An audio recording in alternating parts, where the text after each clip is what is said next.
it's Colleen with Roped Resellers, and I'm here for my weekly sales update on eBay for the week of March 12th through March 18th, 2018.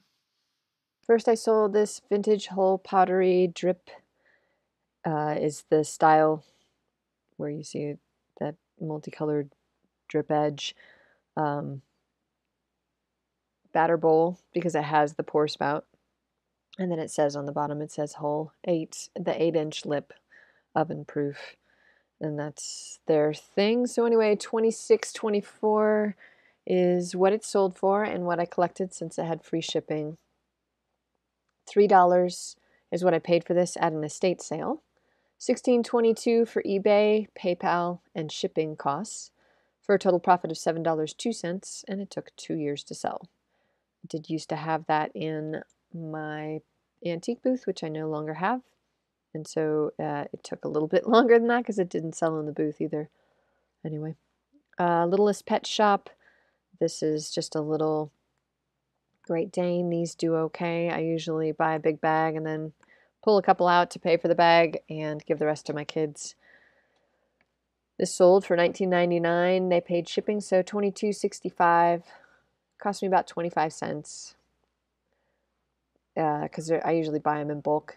$5.69 for shipping and fees, for a total profit of $16.71, and it took 2 months to sell. These I originally bought for my husband. They're Fry. You can see the brand right here.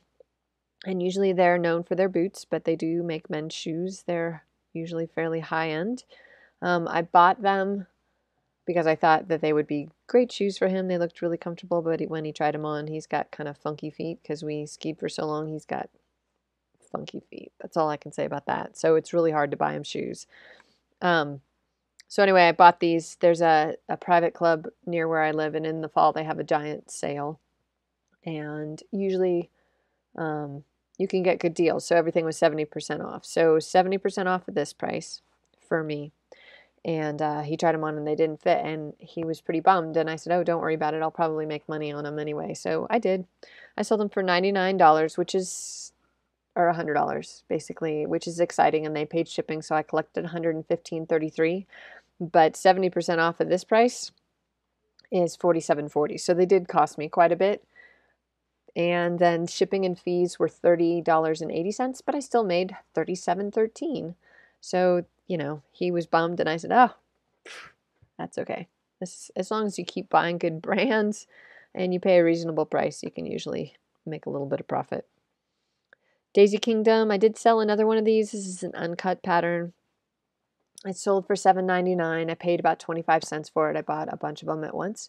$3.92 for shipping and fees, for a total profit of $3.82, and it took 2 months to sell.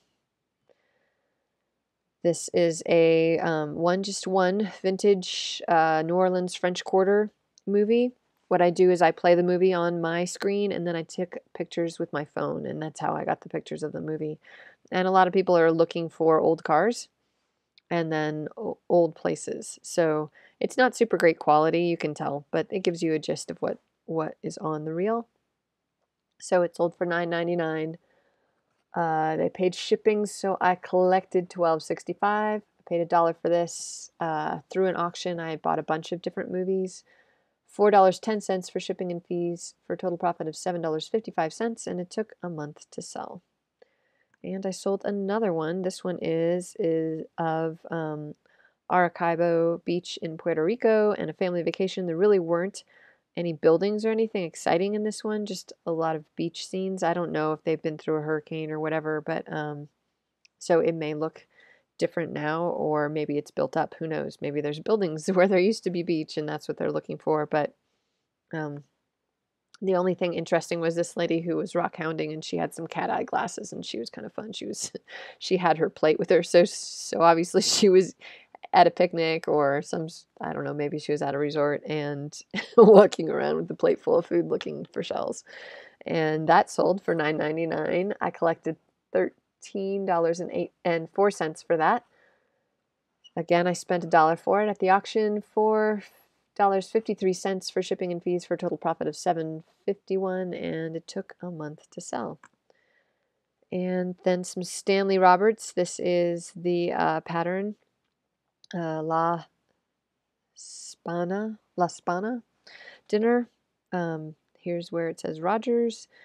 And I usually buy the whole set for like $5 at an estate sale. So yeah, I just break them up into individual knives, spoons, forks, all that. So anyway, this sold for $13.94. I collected $17.76. Cost me about 50 cents.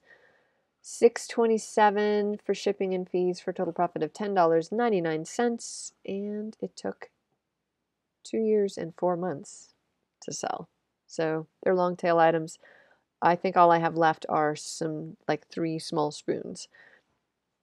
So that was a fairly successful pattern. Knives and spoons are always the last to go. Forks almost always go first, and I'm imagining that it's because of the tines, so they get bent or whatever. So the last thing I only sold 8 items this week, and was this cool mid-century modern tray. $39.99 is what it sold for. I collected $48.94, $1.50 at Goodwill. So this is a funny story. I had this in my cart, and usually it's totally fine, and I walk around the store and I leave stuff in my cart. And it was President's Day, so everything was half off in there. And I come back to my cart, and there is a lady who owns a local furniture store, and I think she uses vintage stuff for props and sells those. So anyway, she had this in her hand, and she's like, "Oh, is this yours?" And I go, "Yeah, that's mine." She goes, "Oh, I'm so sorry. This is really cool." And I was like, "Stealing stuff out of my cart? This is Bozeman. Don't do that." So anyway, she was really nice, and we had a quick little talk, and she put it back.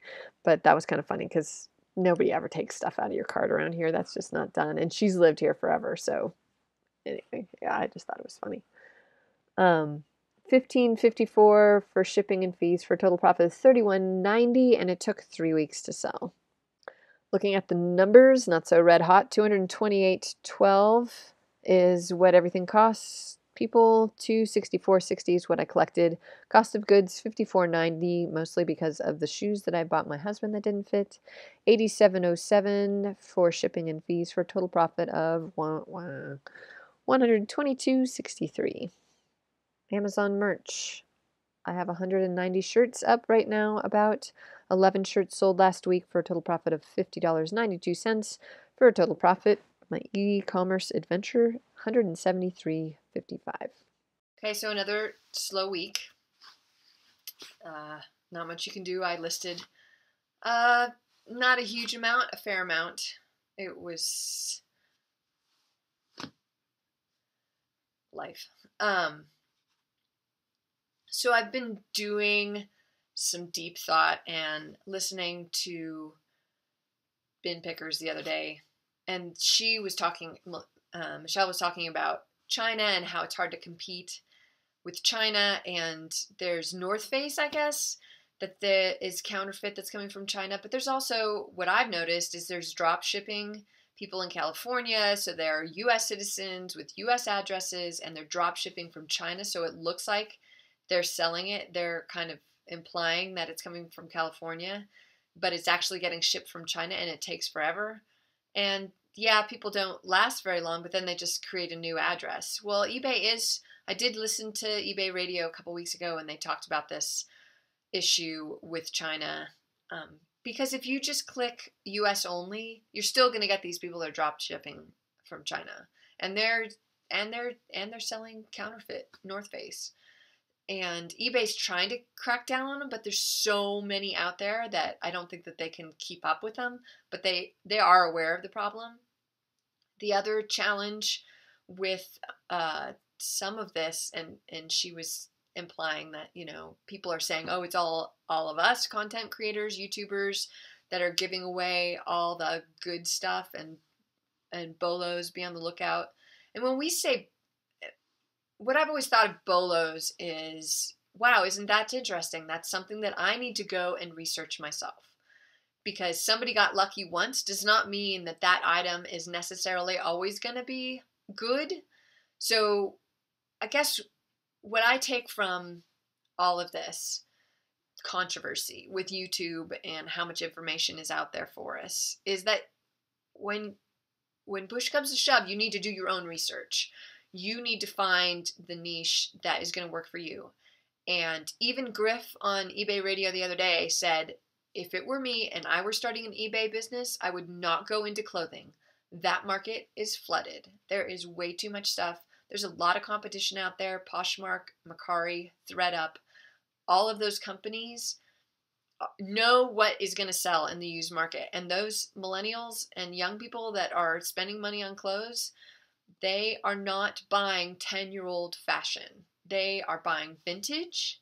So, you know, like the old Polo, Ralph Lauren, and streetwear, that kind of stuff. And that's even fading because it was, you know, before that it was the plaid shirts.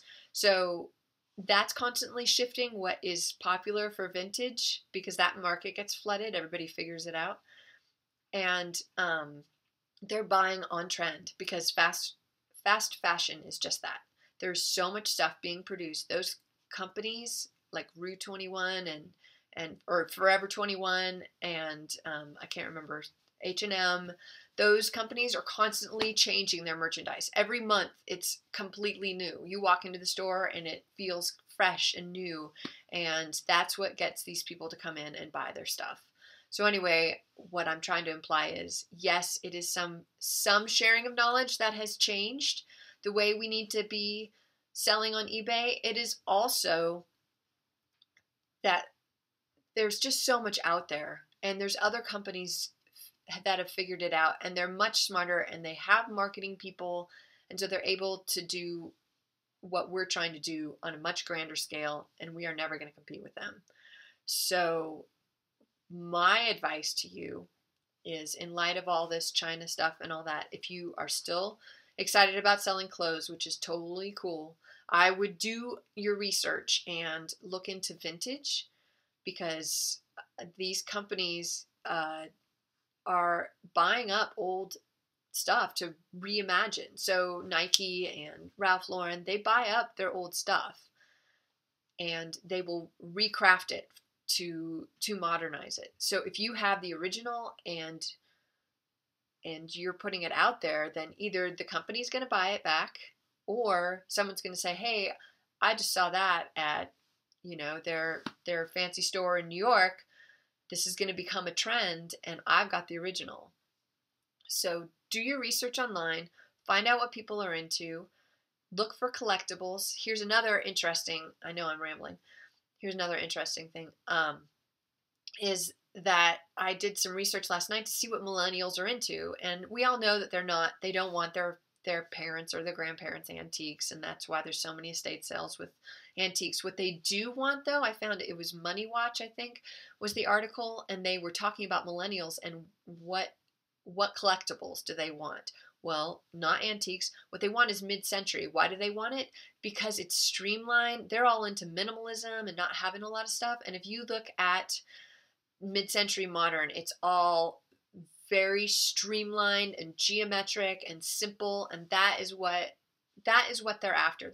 They're after a simpler life because they've been doted on and given every toy and had stuff their whole lives, and they are rejecting all that. And if you think about that, that is a 10 to 20 year window. So that's the 50s and 60s and maybe into the 70s, but then things are getting kind of funky.